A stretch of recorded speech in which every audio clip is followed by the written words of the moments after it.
Oi gente, tudo bom? Olha só, eu vou fazer aqui, né, um vídeo explicando aqui como é que a gente analisa alguns dados de um problema de dinâmica de elétrons, certo? Em um sistema com desordem correlacionada, né? Então, o problema envolve elétrons se movendo num sistema desordenado sob a ação de um campo elétrico, tá bom? Então, meu aluno doutorado, Marconi, ele fez algumas medidas, né? Ele está começando a aprender essas técnicas, né? Já usando esse material que está aqui no canal de métodos numéricos, tópicos de localização de Anderson, tudo. Então, aí a gente, e também dentro da tese de doutorado dele, né? A gente está começando a aprender algumas coisas, por exemplo, aqui alguns experimentos, né? Olha, só para você ter uma noção aqui do que seriam esses dados aqui, né?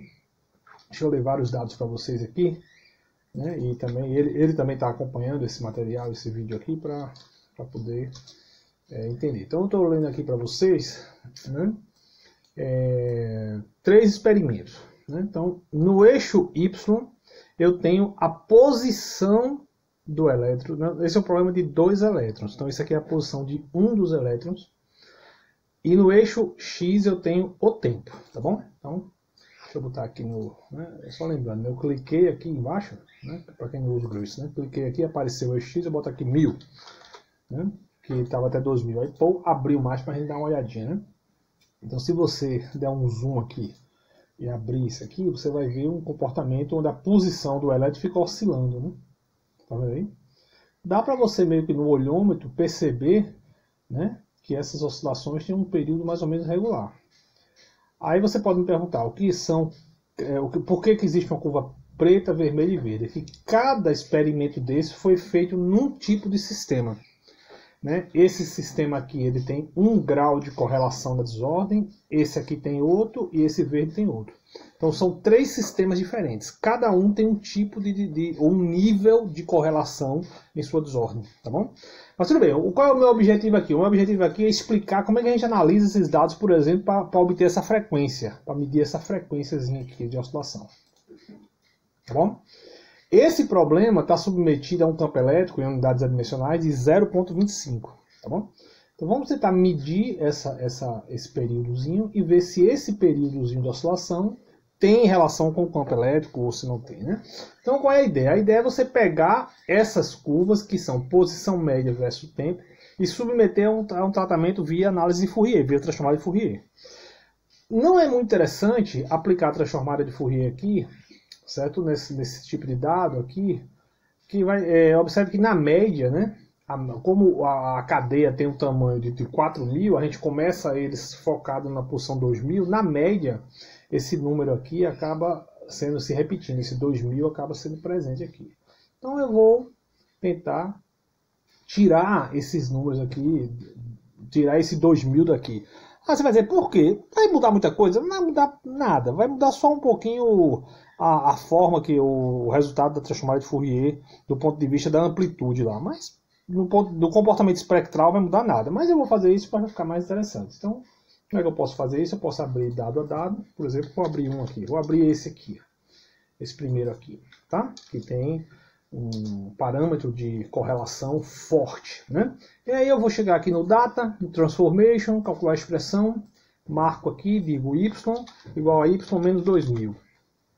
Aí o que é que eu marquei? Eu marquei a fonte e marquei o destino. Aí, pô, agora a posição média é 0, né? 0 é o centro da cadeia. No final das contas, para análise espectral não muda nada, só para a intensidade lá da transformada de Fourier. Agora eu vou pegar esse dado e vou exportar esse dado. Tem aqui no dado, eu vou exportar. Aí eu marco aqui o dado, aí eu boto aqui, sei lá, boto aqui A100.dat. Só para me lembrar que esse é o experimento que tem um nível de correlação 100, que é um parâmetro que a gente está trabalhando aí em um dos nossos modelos, né? Tá bom? Aí eu vou fazer agora a mesma coisa com o outro, com o A10, por exemplo. Tem aqui um A10, que já é uma correlação mais fraquinha. Eu vou fazer a mesma conta, tá? Deixa eu fazer aqui para vocês. Calcular a expressão, né? Tá? Y igual a y menos 2.000. Tá bom? Né? Aí eu vou também chegar aqui no data, exporto ele, marco aqui o que é que você quer exportar, boto o nome aqui, A10.dat, tá bom? E vou fazer também com o, sei lá, o A1, né? Tem um A1 aqui, que é o que não tem correlação praticamente nenhuma nesse modelo que a gente está trabalhando aqui. Tá bom? Então vamos lá, né? Então você vê que esse aqui já não tem uma oscilação totalmente maluca, né? A gente vai entender daqui a pouco o porquê, né? Pelo menos entender grosso modo. Aí faço o mesmo procedimentozinho. Isso a gente pode fazer, inclusive, no programa na hora de calcular. A gente já pode, na hora de escrever os dados, já subtrair o meio da cadeia para ficar com esse zero aqui, tá bom? Pronto, feito isso, agora eu vou fazer a análise de Fourier para gente A1, né? Para a gente poder trabalhar aí a análise de Fourier. Então eu tenho um programinha aqui que usa o Fast Fourier, né? Esse programinha aqui que eu construí, que é um programa bem simples. Basicamente eu uso a rotina do Numerical Recipes. Aí eu tenho aqui, né? Coisa bem básica. Tenho aqui, eu defino algumas matrizes aqui, alguns vetores que vão guardar os dados, tá bom? E aí eu começo aqui uma rotina, abro um arquivo de entrada e aí eu vou entrar os dados. Aqui são os dados. Por exemplo, A1.dat, né? E aí tem um arquivo de saída que você inventa, não que você quiser lá na hora. Aí eu tenho essa rotinazinha, que eu já discuti ela aqui, que ela vai ler o número de pontos que tem no arquivo, independente de você saber ou não qual é o número de pontos. Então ele vai sair lendo a sua tabela. Quando ele chegar no final, ele para de ler. E esse contador aqui é o número de pontos que tem na sua tabela, né?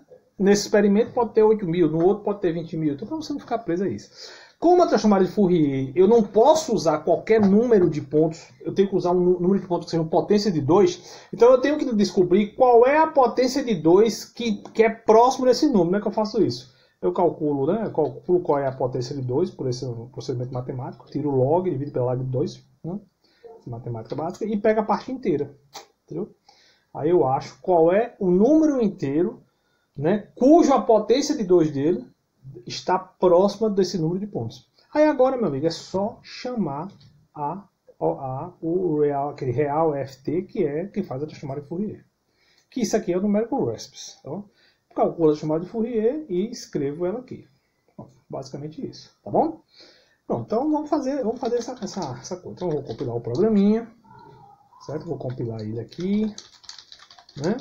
E aí vamos fazer os estudos, né? Vamos lá. Vamos começar com o A1. Lembrando, o A1 foi aquele cara que a oscilação era toda malucada, né? Então vamos lá. Eu, sei lá, vou botar, para lembrar que a transformada de Fourier no caso de A1, só para lembrar, né? Aí vamos dar uma olhadinha, ó. Ele achou. A potência de 2 foi 13, 2 elevado a 13, né? Entendeu? Aí vamos ver como é que tá o F1 aí, ó. Tá uma zorra, né? Transformada de Fourier, como deveria ser. Se a oscilação é bem misturada, bem coerente, quando você vai ter aqui um monte de frequências ali dentro, realmente, né? Agora vamos subir, vamos mudar para o A10. Vamos botar mais correlação. Aí eu chamo de F10. Então, novamente, ele achou, né, 2 elevado a 13, ele aproveitou 2 elevado a 13, né, pontos. Aí a coisa já melhorou um pouquinho, ó. Já diminuíram esses picos aqui, já tem um pico mais dominante aqui, tá vendo? Agora vamos para o A100.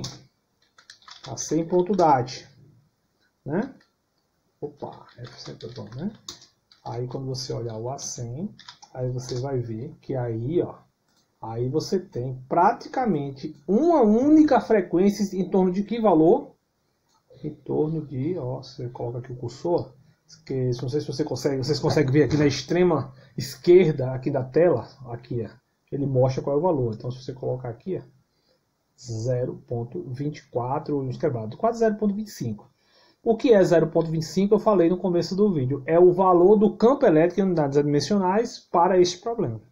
Então, nesse limiar de correlação, a dinâmica tem uma oscilação cuja frequência é numericamente igual ao campo elétrico. Tá? E você faz essa análise, você usa a transformada de Fourier para descobrir, para caracterizar isso. Tá bom, gente? Então é só ficar claro aí. Então esse vídeo ele é um tutorial aí para os alunos, tanto os alunos de graduação quanto também o pessoal da pós-graduação que, né, quer entender como é que usa a transformada de Fourier para fazer essa caracterização. Então você vê aqui uma espécie de uma transição, né? Se você colocar os três juntos aqui, ó, por exemplo, F1, F10 e o F100, ou seja, a transformada de Fourier nos três experimentos, né, que eu fiz, né, que seria curva preta, curva preta, correlação fraca, curva vermelha, correlação intermediária e curva verde, correlação forte. Aí você vê uma mudança de regime aí pela transformada de Fourier, né? Aqui o sistema ele tem uma oscilação totalmente misturada com várias frequências de uma frequência dominante.